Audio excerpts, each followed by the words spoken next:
삶의 경험과 지혜를 나누는 시간, 내일을 여는 보이스 김유미입니다. 해가 뜨기 전 새벽이 가장 어둡다고 합니다. 아침 햇살이 아름다운 건 지난밤에 짙은 어둠이 있기 때문인데요. 어려운 시기를 보내는 많은 이들이 밝은 내일을 맞을 수 있도록 우리가 도울 수 있다면 참 근사한 일이겠죠. 자, 내일을 여는 보이스. 오늘 이 시간에는 청년 창업가 이준영 대표와 함께 세상이 두려운 청소년들에게 라는 주제로 강연 들어보겠습니다.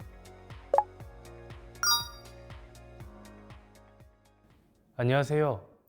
사회적 활동가이자 청년 창업가인 25살 이준영입니다. 오늘 저는 여러분들에게 제 친구들에게도 차마 하지 못했던 얘기를 처음 꺼내보고자 하는데요.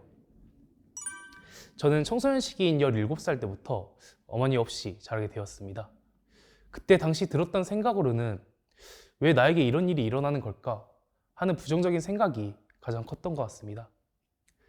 매일 힘들어하신 아버지의 얼굴을 보기가 매우 어려웠으며 그 당시 고3 수능생이었던 형이 너무나도 안타까워 보였습니다. 그래서 고등학교 1학년의 나이에 야간 자율학습이 끝나고 집에 오면 빨래와 설거지 등 집안일을 하고 남은 공부를 한 뒤 새벽에 잠이 들었습니다. 그리고 다시 새벽 6시에 일어나 학교를 가는 일상이 계속 반복됐습니다. 정말 힘들었습니다. 그때 당시에는 과연 내가 무엇을 잘못한 걸까? 내가 어떤 잘못을 했길래 이런 일이 일어난 거지? 하는 생각들이 많이 들었던 것 같습니다. 그랬던 저에게 소중한 선생님 한 분이 생겼습니다. 바로 저희 고등학교 2학년 담임 선생님이신 김인우 선생님이십니다. 그 선생님의 나이는 그 당시에 28살이었는데요. 첫 번째 선생님이 되고 제가 그 선생님의 첫 번째 제자가 된 것이었죠. 그 선생님은 저의 생활기록부를 비롯하여 저의 개인적인 사정을 모두 알고 계셔야 했습니다. 그렇기 때문에 저에게 정말 많은 배려를 해주셨는데요. 또 나이 차이도 많이 나지 않다 보니 제가 선생님께 좀 더 편하게 의지할 수 있었던 것 같습니다. 제가 과거의 일 때문에 마음이 괴롭고 힘든 날이면 선생님께서는 야간 자율학습을 빼고서라도 제가 편히 쉴 수 있게끔 많은 배려를 해주셨습니다. 지금 돌이켜 생각해보면 선생님으로서의 첫 번째 출발이고 시작이며 다른 많은 선배 선생님들의 눈치가 보였을 텐데 그 선생님께서는 저에 대한 배려를 가장 먼저 크게 생각하셨습니다. 그렇게 하루하루 제 자신이 변화되던 날 한 권의 책이 제 인생을 바꾸게 되었습니다. 바로 남수단의 슈바이처라고 불리는 이태석 신부님의 책이었는데요. 그 책에서는 남수단 아이들의 슬픔과 또 아픈 가정, 그리고 이태석 신부님이 주는 영향력과 남수단에 가져오는 변화들이 책 속에 고스란히 담겨 있었습니다. 저는 그 책을 보면서 한 가지 다짐을 했습니다. 비록 내가 지금 과거의 일 때문에 힘들지만 꿈을 절대 포기하지 말자. 그리고 꼭 나중에는 가난하고 소외된 사람들을 도우며 살아야겠다. 이 다짐은 제가 지금도 매일 아침 일어나 생각하는 가장 중요한 문장이 되었습니다. 더불어 고등학교 당시 제 꿈은 광고 기획자였습니다. 그래서 고등학교 생활기록부 3년 내내 저희 진로희망 칸은 광고 기획자 이 5글자가 계속 새겨져 있었습니다. 광고 기획자 중에서도 단 한 문장으로 사람들의 시선을 끄는 카피라이터라는 직업은 제가 가장 희망하는 진로 희망이었습니다. 그러나 당시 광주광시에는 광고 홍보만을 중점으로 다루는 학과가 없었기 때문에 저는 광주광시 내에 있는 신문방송학과에 입학하게 되었습니다. 해당 학과에서는 광고론과 홍보론에 대해서도 배울 수 있었기 때문에 설레는 마음으로 입학을 했던 것 같습니다. 그러나 제가 처음 말씀드린 대로 현재 저희 직업은 청년 창업가입니다. 어떻게 카피라이터라는 직업과는 멀어지게 된 걸까요? 2019년 초 그 당시 나온 베스트셀러 중에 한국의 젊은 청년 창업가분들의 인터뷰 내용을 발췌한 책이 있었습니다. 그 책을 보면서 정말 많은 충격을 받았는데요. 당시 유명 교육 플랫폼을 개발한 청년 창업가분의 인터뷰 내용도 일부 발췌가 되어 있었습니다. 그분은 이렇게 얘기했습니다. 제가 돈을 몇십억 원을 벌었다고 해서 행복하기는 어려울 것 같았습니다. 교육으로 4억 명, 5억 명의 인생을 바꿨다고 말하며 죽고 싶었습니다. 저는 이 얘기를 듣고 정말 많은 충격을 받았는데요. 그전까지 단순히 저에게 있어서 창업은 돈을 벌기 위한 비즈니스의 수단으로만 느껴졌습니다. 그러나 창업을 통해서 누군가의 생명을 살릴 수도 있고 또 누군가가 원하는 고귀한 가치를 선물할 수 있다는 점에서 저는 점점 창업에 대한 매력에 빠지게 되었습니다. 그렇게 저는 어느덧 광고 기획자라는 꿈에서 사회적 기업가라는 꿈으로 조금씩 변하게 되었습니다. 제가 22살이던 2020년, 저도 이제 군대를 가야 했습니다. 저는 또래 친구들보다 혈압이 조금 높았기 때문에 그 당시 신체 판정에서 사회복무요원 등급인 4급을 받게 되었습니다. 그래서 제가 복무지를 직접 선택을 했어야 했는데요. 제가 선택한 복무지는 광주광역시의 시각장애 특수학교인 광주세강학교였습니다. 그 당시 세강학교를 선택했을 때 친구들의 반응은 상당히 의아했습니다. 아, 왜 굳이 사회복무요원으로 가는데 힘든 곳을 가려고 그래? 차라리 편한 데 가면 더 낫지 않아? 라는 질문들이 가장 많았던 것 같습니다. 그 친구들의 말도 물론 맞긴 합니다. 그러나 저는 제가 고등학교 당시 했었던 약속을 꼭 지키고 싶었습니다. 이제는 소외되고 가난하신 분들과 그분들을 도우면서 함께 꿈을 이뤄나가고 싶었습니다. 또한 제가 희망하는 사회적 기업가가 되기 위해서는 제가 어떤 일을 할 수 있으며 또 그분들이 희망하시는 게 무엇인지 장애 특수학교에서 직접 보고 배울 수 있을 것이라고 생각했습니다. 그렇게 22살 10월 저는 광주광역시의 장애 특수학교인 광주세강학교에서 군 대체복무를 시작하게 되었습니다. 그곳에 근무하며 또 다른 제 자신을 발견할 수가 있었고 장애인들에겐 너무나도 열악한 사회적 시스템들을 많이 발견할 수가 있었습니다. 비가 오는 날이었습니다. 한 아이가 우산을 쓰고 학교에 도착을 했는데요.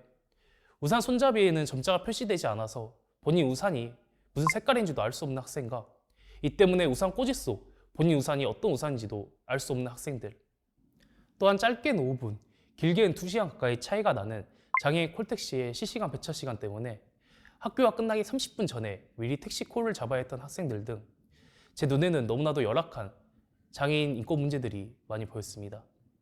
저는 이를 해결하기 위한 사회적 아이디어를 2021년 전국 사회복무요원 체험수기에 제출하였고 그 결과 광주 연남지방 병무청장 표창을 받게 되었습니다. 또한 2022년 제42회 장애인 날에 교육감 표창 후보자로 선정이 되면서 지난 2년간의 공로를 인정받게 되었습니다. 그 뒤 2022년 7월 어느덧 제가 사회복무요원으로서 소집 해제를 앞둔 날이었는데요. 그 당시 뉴스에는 한 가지 중점적인 사건들이 많이 나오고 있었습니다. 바로 장애인 이동권 문제였는데요. 저는 그 부분에 대해서 많이 확인을 하였고 또한 많은 아픔을 느꼈기 때문에 또다시 한 가지 결심을 하게 되었습니다. 이번에는 내가 장애인 이동권 문제를 해결할 수 있는 아이템으로 한번 창업을 해보자 라는 생각을 가지게 되었습니다. 그래야 대학 복학 후에도 장애 인권단체들과 장애 특수학교들을 찾아다니며 정말 많은 수요조사와 희망도 조사를 실시하게 되었습니다. 그 결과 그분들이 정말 원하시고 희망하시는 광주광역시 교통약자 전용 길 안내 플랫폼을 개발하게 되었습니다. 해당 플랫폼은 2023년 광주광역시 공공데이터 활용 창업 경진대회에서 최우수상인 광주광역 시장상을 받았으며 지난 10월 열린 범정부 공공데이터 활용 창업 경진대회에서 전국 3위로 행정안전부 장관상을 받게 되었습니다. 이는 어릴 적 제 다짐이었던 가난하고 소외된 사람들을 돕고 싶다라는 꿈이 이루어진 순간이기도 했습니다. 이외에도 저는 현재 사회적 소약계층 분들을 위한 여러 봉사 프로젝트를 진행 중인데요. 크리스마스에는 사회적 취약계층 아동들을 위한 산타 봉사를 진행 중이며 매년 11월에는 겨울맞이 연탄 배달 봉사를 현재 실시하고 있습니다. 저에게 산타라는 이미지는 특별합니다. 어렸을 때는 큰 힘이 되어준 멋진 존재이자 지금도 산타라는 이미지를 생각하면 마음 한 곳이 따뜻해지곤 합니다. 저는 이 마음을 아이들에게도 선물해주고 싶었습니다. 그래야 크리스마스가 아닌 5월 5일 어린이날에도 5월의 크리스마스라는 명칭으로 산타 복장을 입고 광주 일대를 돌아다니며 아이들에게 선물을 나눠주는 프로젝트를 진행하기도 했습니다. 아이들의 해맑은 미소에 저도 덩달아 기분이 좋아졌으며 가족분들의 웃음은 저에게도 잊지 못할 소중한 추억이 되었습니다. 또한 11월 11일에는 흔히 막대가자의 날로 많이 알려져 있는데요. 사실 이날은 지체장애인의 날이기도 합니다. 그러나 사실 막대가자의 날에 비해 지체장애의 날은 소외된 측면이 많이 있습니다.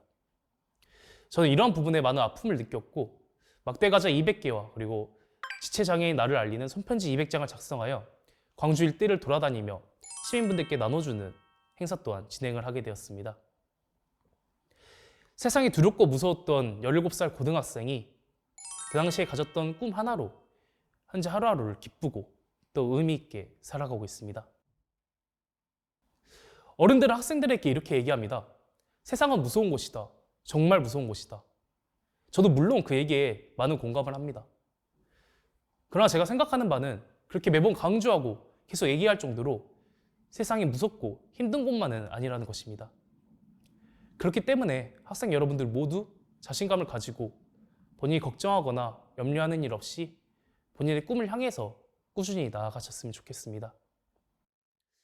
제가 개인적으로 좋아하는 얘기를 말씀드리면서 강연을 마무리하고자 하는데요. 혹시 여러분 스웨덴의 나무 이야기 아시나요? 스웨덴의 나무는 매우 단단하고 품질이 좋아서 시장에 매우 비싼 가격으로 납품이 된다고 합니다. 그러나 그러한 나무가 성장하기 위해서는 그 춥고 어두운 환경을 혼자서 오랜 기간 버텨야지만 스웨덴의 나무가 완성이 된다고 합니다. 사실 사람들은 그 나무의 멋진 모습만을 보지만 그 뒤에는 그 어려운 배경을 혼자서 강하게 이겨낸 힘이 있었기 때문에 가능한 일이었습니다. 현재 여러분에게 찾아온 어려움은 무엇인가요? 제가 그 어려움에 대해서 좋다 혹은 나쁘다라고 말씀드릴 수는 없습니다. 그러나 그 어려움이 향후 여러분들의 미래에 있어서 정말 중요한 무기이며 또한 남들보다 더 멋지게 성장할 수 있는 소중한 자원이라는 것을 꼭 말씀드리고 싶었습니다. 이상 세상을 아름답게 만들고 싶은 청년 창업가 25살 이준영이었습니다. 감사합니다. 네, 오늘 강연 정말 잘 들었습니다. 사실 너무 젊기도 했고 내일을 여는 보이스라는 이 프로그램의 강연자 중에는 어떻게 보면 최연소가 아닐까 싶어요. 실제로도 사실 또래 청년들은 학업 중에 있거나 뭐 조금 빠르면 사회초년생 정도가 아닐까 싶은데 청년 창업가라고 하면 주변의 반응들이 어때요? 근데 이제 첫 번째로 이제 궁금해하시는 분들이 가장 많죠. 나이에 비해서 일찍 좀 창업 쪽으로 뛰어들다 보니까 네. 궁금해하시는 분들 상당히 많고요. 그래서 창업가분들 이제 모임이 있습니다. 청년 창업가분들의 모임이. 네. 근데 정부 지원 사업이나 이쪽으로 가도 만 35세 이하 그 정도면 다 이제 청년 창업가로 들어간 편이거든요. 그렇군요. 근데 저는 이제 만 나이로 해도 이제 만 24살이기 때문에 한 10살 정도 차이가 나죠. 네. 그래서 그 모임에 가서도 가장 좀 나이가 어린 편이긴 한데요. 그래도 제가 뭐 수상한 이력이나 이런 게 좀 많다 보니까 네. 다른 나이 좀 저와 연령이 있으신 창업가분들도 많이 부러워하시는 것 같습니다. 아, 그렇군요. 네. 그런 부분에 있어서 사실은 요즘에 이제 취업들을 많이 꿈꾸고 있고 청년들이 실제로 이렇게 빠르게 청년 창업을 또 생각하는 사람들이 생기기 시작한 것 같은데 이준영 대표의 경우에는 언제부터 내가 한번 창업을 해보고 싶다 혹은 언제부터 이런 꿈을 갖게 됐는지 궁금하기도 해요. 저는 이제 말씀했다시피 원래는 광고기획자가 되는 게 너무나도 큰 꿈이었는데요. 네. 그래서 유명 대기업에 뭐 이름 들으면 다 아실 만한 그런 광고기획사를 들어가는 게 저희 어렸을 때부터 꿈이었습니다. 네. 근데 이제 책 한 권을 보면서 정말 제가 많은 반성도 했고 제가 또 만들어 가고 싶은 세상이 생기다 보니까 그쪽에 있어서는 광고 기획보다는 창업을 하는 게 있어서 좀 더 도움이 될 수 있겠다라는 생각으로 21살 때부터 창업을 한번 준비했던 것 같습니다. 네, 21살. 네, 맞습니다. 원래는 광고 기획자가 그러니까 네. 꿈이었는데 네, 맞습니다. 어떤 계기로 이제 창업을 또 한번 해보는 것도 나쁘지 않겠다. 네, 맞습니다. 그런 생각들을 했는데 네. 실제로 다들 뭐 강연에서 이제 말씀을 해주셨지만 올해 행안부가 주최한 범정부 공공데이터 활용 창업 경진대회에서 이제 장관상을 수상을 했습니다. 네, 맞습니다. 어떻게 보면 굉장히 빠르게 이런 수상 이력도 갖게 됐고 네. 꿈을 좀 더 한 발짝 가깝게 다가가게 된 계기가 된 것 같은데요. 이 상이 어떤 상이고 이 공공데이터를 활용해서 창업을 한다라는 경진대회 자체의 취지라든지 이런 것들에 대해서 간단히 좀 설명을 해줄 수 있을까요? 우선 이제 현재 공공데이터 활용 창업 경진대회는 이제 11년째를 맡고 있는 대회거든요. 그래서 혁신적인 비즈니스 모델을 개발하거나 또한 뭐 사회 중요한 문제 현안들을 좀 해결할 수 있는 창업 아이템을 좀 발굴하는 대회입니다. 근데 규모가 좀 상당히 커가지고요. 올해에도 2,700여 개 팀이 또 지원을 했고, 그다음에 저희 광주광역시나 뭐 대전이나 타 지역 도시를 비롯하여 42개 공공기관, 42개 지자체까지 해서 모두 참여를 했습니다. 그래서 사실 플랫폼 희망이나 뭐 소프트웨어 쪽으로 창업을 희망하시는 분들에게는 정말 저 말이 좀 그죠, 꿈과 같은 대회라고도 네, 말씀드릴 수 있거든요. 그래서 네. 제가 이번에 또 냈던 아이디어는 광주광역시 분들을 위한 장애인 길 안내 플랫폼입니다. 저희 네. 같은 비장애인을 기준으로 한 좀 많고 다양한 길 안내 서비스들이 있지만 뭐 장애인분들을 위한 길 안내 플랫폼은 너무나도 좀 열악한 상황이거든요. 네. 그래서 제가 그러한 문제를 좀 해결하고자 많이 노력을 했고 정말 장애인분들에게 수요 조사나 희망도 조사만 한 몇 개월, 한 3, 4개월 넘게 걸렸던 것 같습니다. 네. 진행을 하면서 현재 플랫폼을 개발을 했고 또 지금 아직 출시는 완벽히 되지 않았지만 네. 기본 MVP 모델이라는 기본 모델을 많은 장애 특수학교랑 인권단체에 사용을 하고 계시거든요. 사실 이준영 대표가 이번에 나간 대회는 아이디어 부문 또 이제 제품 맞습니다. 부문 이렇게 두 부분으로 나누어서 경진대회가 진행되는데 네. 아이디어 부문임에도 불구하고 지금 가시화가 되고 있네요. 네, 그래서 저는 원래 네. 저도 크게 준비를 안 하고 딱 아이디어 쪽으로 가려고만 했었는데 음. 다른 분들 얘기 들어보니까 거의 시제품이 완성이 되셨더라고요. 그래서 이러면 안 되겠다 해서 그때부터 정말 열심히 정말 하루에 한 시간 반씩 자면서 사무실에서 계속 프로그램 개발에 열중했던 것 같습니다. 실제 프로그램 개발하는 것까지도 네, 맞습니다. 대단합니다. 그리고 이게 이제 교통 약자분들을 위해서 네. 이 플랫폼이 개발됐기 때문에 이분들에게는 정말 반갑고 고마운 하나의 플랫폼이 아닐까 네. 싶은데 광연 중에서도 말씀해 주셨지만 광주 세광학교에서 군복무했던 경험이 굉장히 이런 아이디어의 발판이 됐다는 얘기를 했거든요. 네, 맞습니다. 네. 세광학교에서 사실 근무를 하면서 정말 좀 제 자신도 반성을 많이 했고요. 저 말씀드린 바와 같이 정말 또 다른 제 자신을 좀 발견할 수 있었지 않았나라고 생각을 합니다.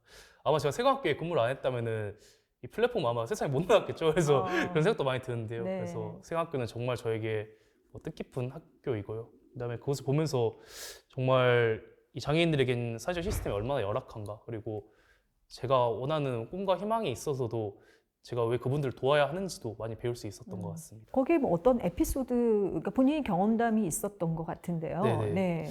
떠오른 게 있나요? 네, 그 당시에 우선 사실 제가 맡은 반이 직업재활반이라 해서 성인 이상분들의 반입니다. 네. 그분들은 학교를 좀 옮겨 다니십니다. 왜냐면은 집에 누가 보살펴 주실 분들이 없기 때문에 예를 들어 세광학교를 갔다면은 또 광주광역시내에 있는 자기 특수학교가 한 4군데 더 있거든요. 그래서 계속 돌아다니면서 생활을 하십니다. 그런 부분들 보면서 사회적으로 취약계층 분들을 위한 이렇게 시스템이 잘 되어 있는 부분이 좀 잘 되어 있는 줄 알았는데 좀 약한 부분도 많이 있구나라는 걸 네. 느꼈고요. 그리고 제가 정말 꿈꾸는 좀 소외되거나 가난한 사람들을 위해서 사는 삶에 있어서도 내가 어떤 행동을 또 해야 되고 또 어떤 부분을 필요로 하는지도 많이 느끼게 된 것 같습니다. 그렇군요. 사실 내가 힘들고 어려우면 남을 도울 수 있는 마음이나 여유가 잘 생기지 않거든요. 근데 이준영 대표 역시 어린 시절도 또 그렇고 뭐 본인도 어렵고 힘들 때가 다 있었는데 그럼에도 불구하고 나보다 더 힘든 사람들에게 이제 눈을 돌리고 이런 봉사활동 마음을 갖게 됐다는 게 참 대단합니다. 혹시 네. 원래는 이제 저 해병대를 가고 싶거든요. 제 아버지도 해병대 장교 출신이어서 완전 흔히 말하는 막 강인한 남자 이미지 이걸 많이 네. 원하셔서 좀 처음에는 사회복무요원 간다 했다고 좀 혼이 많이 났었는데요. 네. 지금은 너무나 자랑스러워하시고 진짜 취약계층 분들이 지금도 TV에 가끔씩 나오잖아요. 네. 근데 그런 부분들 보면서 아버지는 주가 너가 하는 일이 정말 좀 의미 있고 보람찬 일이다라는 걸 최근에 또 말씀해 주셔서 조금 다시 인정받게 되지 않았나라는 네. 생각도 듭니다. 뭐 산타 봉사활동도 하고 있고 이 봉사활동을 꾸준히 지금 할 생각인 것 같아서 네. 정말 바빠지더라도 계속 할 건가요? 네, 해야죠. 네. 물론 해야 된다고 생각을 하고요. 네. 네, 아무래도 이 프로젝트를 제가 그냥 참여만 하는 게 아니라 직접 만들고 기획을 하고 진행을 하다 보니까 뭐 시간적인 측면은 물론이고 비용적인 측면도 많이 드는 게 사실입니다. 근데 네. 저 지금도 기억나는 게 올해 5월 달에 어린이날에 제가 5월의 크리스마스라는 명칭으로 또 산타 이벤트를 진행을 했잖아요. 네.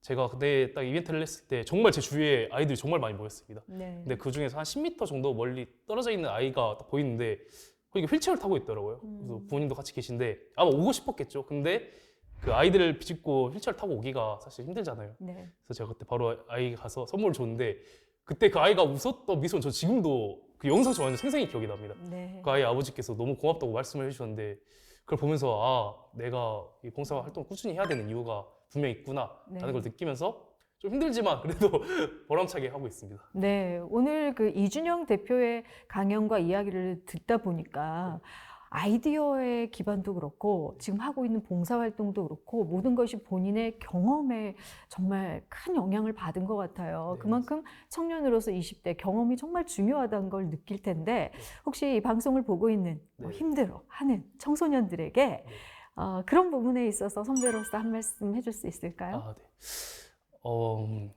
사실 저는 이렇게 생각합니다. 근데 뭐 주변 분들의 위로도 청소년 분들에게 많이 힘이 되겠지만 와닿지 않는 부분도 많이 있거든요. 저도 많이 공감을 합니다.